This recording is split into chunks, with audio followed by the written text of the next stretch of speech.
Hi everyone, this is David Olson from the Nebraska Forest Service with another tree pest detector workshop. Today talking about emerald ash borer, or EAB. Now emerald ash borer is a very aggressive pest that has destroyed millions and millions of ash trees in both forest and urban settings throughout eastern North America and the US and Canada.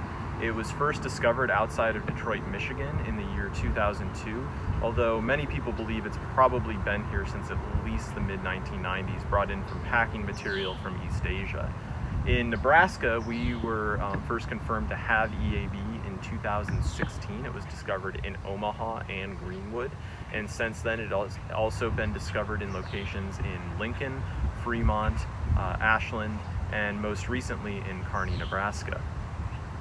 Now, emerald ash borer is a particularly destructive pest of ash. It works by basically tunneling under the bark of the ash trees and consuming the phloem and cambial tissues of the tree, which essentially girdle the tree from the inside out. And it is spread primarily through firewood and other ash materials that humans can transport. Being a beetle, it has four main life stages. It goes through an egg, a larva, a pupa, and an adult.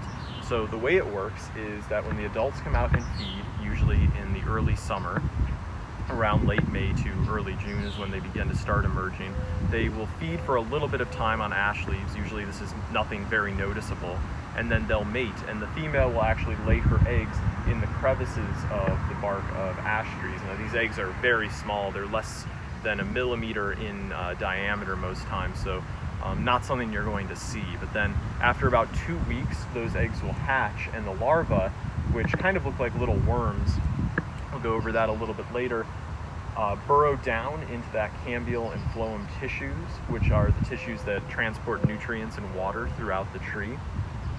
And they'll begin feeding, and they'll keep on feeding through the summer into the fall, at which point they'll actually burrow down just slightly deeper into the tree and form what's called a J larva, and they'll actually overwinter in that stage, and then come springtime they'll begin to pupate and then eventually become an adult and chew their way out of the tree, forming that D-shaped exit hole that you might have heard about.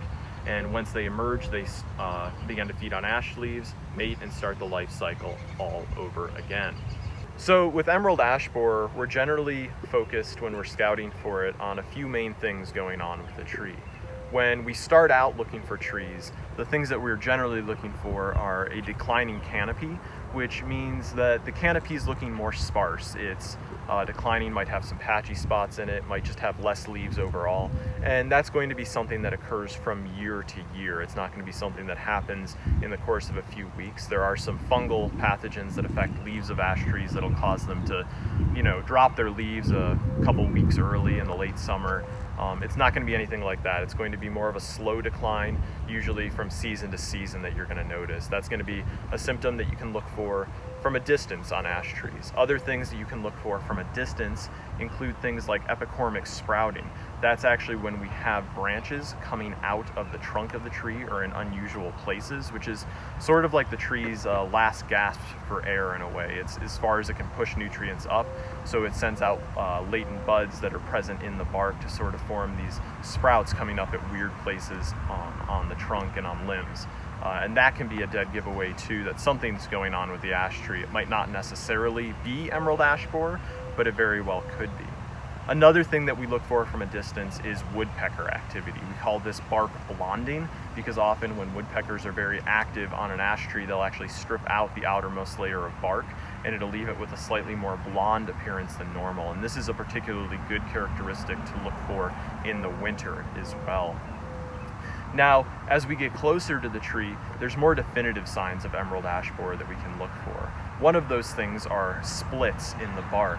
As emerald ash borer begins to feed in those phloem and cambial tissues, it kills off that tissue in that area, and as the tree tries to seal off that damage, oftentimes splits and cracks will open up in the bark. This isn't to be confused with the natural diamond pattern that ash bark or ash trees develop, but these will be clear splits in the bark that go deeper into the tree. Now, what we really look for when we're dealing with EAB are the S-shaped galleries and the D-shaped exit holes, and those are the two things that you've probably heard something about. So the S-shaped galleries are going to form originally when EAB begins to feed on the tree. We also call these serpentine galleries, where it's just kind of going back and forth, almost like a switchback or like a coiled snake. There's a lot of native borers that will go after ash trees, but they'll generally have more meandering paths. They won't be as distinctive as emerald ash borer in that S-shaped pattern. So as ash trees do become more heavily infested, those S-shapes will meander a little bit more, just as those larvae are looking for viable tissues to still consume, but you should still be able to see some of that distinctive S-shaping. And keep in mind, when looking for these galleries from emerald ash borer, we're not looking for things that go very deep into the wood. Emerald ash borer is always going to be in that outermost layer, kind of right in between what we consider the hardwood of the tree and the bark. If it's going very deep into the tree, if you're seeing tunnels deep into the heartwood of the tree, that is never going to be emerald ash borer. We have a number of native species that do that, but EAB will not go that deep into the tree. Now, the other thing that we talk about when we talk about emerald ash borer are the D-shaped exit holes. The D-shaped exit holes are caused when the larva and the pupa have fully matured and they transform into the adult from the pupa stage, and that adult chews its way out. Emerald ash borer is a metallic wood-boring beetle. They are in the family Buprestidae, and they have kind of this bullet-shaped body, and it's flat on the top and round on the underside. So when they chew an exit hole in the bark, they chew it essentially in the shape of their body. In this case, that would be a D shape. Now, it's important to remember that this is going to be a very distinct D shape. We have a lot of native borers that will sometimes chew oval-shaped holes or more round holes.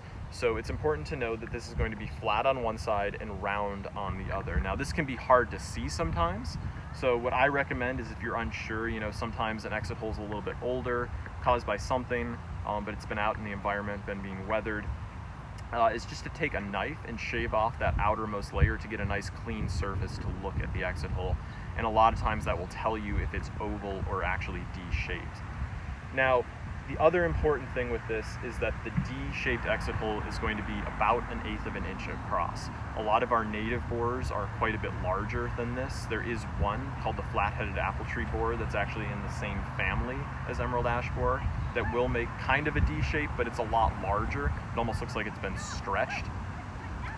So it's important not only to note the shape of the exit hole, but also the size. If it's more of 1/4 of an inch or up to 1/2 an inch, that's going to be far too large to be emerald ash borer. So the adult emerald ash borer is not very large. People are often surprised about how small it is. It's going to be a metallic green beetle, kind of bullet shaped, and its color can vary a little bit. Sometimes it takes on more of a golden green color.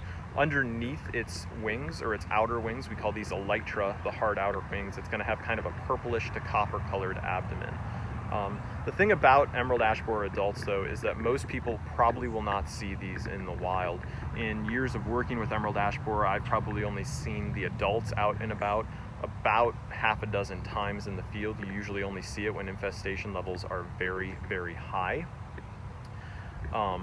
So there are quite a few native things that look like the adult emerald ash borer. We have this available on the Nebraska Forest website under the EAB tab.